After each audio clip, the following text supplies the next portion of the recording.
Hi friends, welcome to my channel voice of Vishnu. Friends, మీకు తెలిసిందే కదా, India versus Australia match border Gavaskar trophy Gabbar stadium వేదికగా జరుగుతుంది. అయితే ఈరోజు ఫిఫ్త్ డే ఓపెనింగ్ అవ్వగానే మనోళ్ళు బాగా ఆడతారు అనుకుంటే 64 ఆల్అౌట్ అయిపోయారు. 264 ఆల్అౌట్ అయిపోయారు.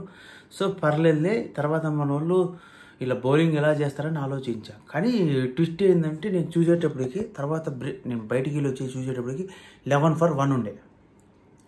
తర్వాత ఇంకా 11 for 1 కదా అని వర్షం పడి మ్యాచ్ ఆపేసింది. వర్షం పడి మ్యాచ్ ఆపితే నేను ఇంకేమనుకున్నా అంటే, ఇంక ఈ మ్యాచ్ ఇంకా డ్రా అయిపోద్ది, ఇంకా డ్రాతోనే ముగుస్తుంది, ఇంకా వర్షం ఎక్కువసేపు ఆపుతుందేమో అని నేను అనుకున్నా.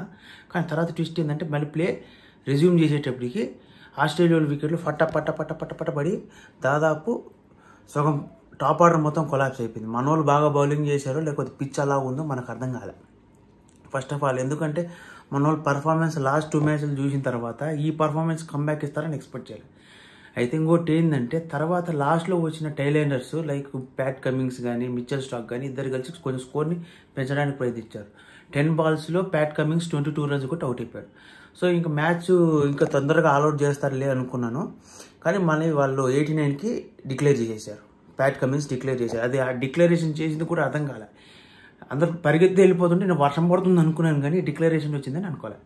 ఓవరాల్గా మన ఇండియా ఇప్పుడు 273 runs చేజ్ చేయాలి. ఆల్రెడీ 2 sessions అయిపోయినాయి. 2 sessions అయిపోయింది. సెకండ్ సెషన్ సగంలో ఉండగా డిక్లరేషన్ ఇచ్చారు. అదిగాక వర్షం గండంగా ఉంది. నాకు తెలిసిన మట్టుకైతే ఈరోజు మ్యాచ్ డ్రా అవుతుంది. మన దరిద్రం కొద్దీ ఇంకెక్కువ అయితే ఎక్స్పెక్ట్ చేయలేం. ట్విస్ట్ జరగవచ్చు, మేబీ దెబ్బలు పడవచ్చు మనకు. ఆ రేంజ్ ఎక్స్పెక్టేషన్. ఎందుకంటే మన వాళ్ళు కొలాప్స్ మామూలుగా ఉండదు.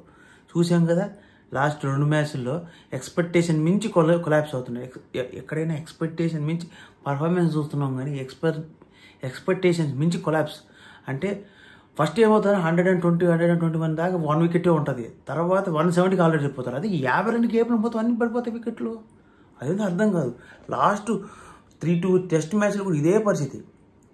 మనోళ్ళు మెయిన్గా ఎక్స్పెక్టేషన్ పెట్టుకున్న విరాట్ కోహ్లీ గారు ఫస్ట్ మ్యాచ్లో బాగా ఆడారు, తర్వాత మ్యాచ్లో చేతులు ఎత్తేసారు. ఈ మ్యాచ్లో కూడా ఫస్ట్ ఇన్నింగ్స్లో చేతులు ఎత్తేసారు. తర్వాత మేరీ యశస్వి జైస్వాల్ అదే సేమ్ కోహ్లీ లాగానే ఫస్ట్ మ్యాచ్ బాగా టాప్ సెకండ్ బ్యాట్స్మెన్ కూడా ఏం చేయలేక అవుట్ అయిపోతున్నాడు. రోహిత్ శర్మ అయితే మరీ ఘోరంగా 7th down వచ్చినా కూడా చేతులు ఎత్తేస్తున్నాడు. ఒక కేఎల్ రాహుల్ మిడిల్ ఆర్డర్లో పంత్ కొంచెం ఆడుతున్నాడు, లాస్ట్లో కొంచెం ఏదో మెరుపులు మెరిపిస్తున్నాడు నితీష్ కుమార్ రెడ్డి. ఇంకా మొత్తం టైలెండర్స్ మీద భారం పడుతుంది. వాళ్ళు కూడా 20 runs మించి ఎక్కువ కొట్టట్లేదు. మ్యాచ్ చేతులు ఎత్తేసినారు. 120 దాకా బాగానే ఉంటుంది. 120 తర్వాత వికెట్లు పడిపోతున్నాయి. అదేం విచిత్రమో నాకు అర్థం కాదు. బ్యాటింగ్ చేయలేకపోతున్నారా, లేకపోతే పిచ్ వాళ్ళు కాదు దరిద్రం కొద్ది అప్పుడే టర్న్ అవుతుందా, మనం చేయలేరు.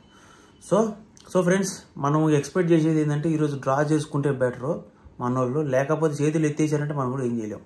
సో ఇప్పుడు చూడాలి నెక్స్ట్ సెషన్లో ఎలా ఆడతారు. నెక్స్ట్ 2 sessions మనోళ్ళు కంబ్యాక్ ఇస్తే బాగుంటుంది. డ్రా చేసుకుంటే బాగుంటుంది. ఒకవేళ గెలిస్తే ఇంకా అదృష్టం. ఎందుకంటే 273 runs కొట్టడం అనేది లిటరలీ 1 sessionలో పాసిబులే. కానీ ఆ రేంజ్ బ్యాటింగ్ ఆర్డర్ ఉన్నా కూడా మన వాళ్ళు పర్ఫార్మెన్స్ చూస్తుంటే డౌటే కొడుతుంది.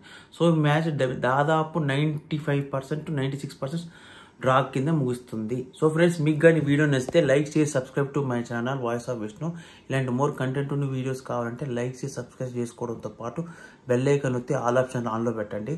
ప్లీజ్ ఫ్రెండ్స్, మీకు నచ్చిందా లేదా అనేది కింద కామెంట్లో తెలుపుతారనుకున్నాను. Thank you for watching. Stay tuned for more videos.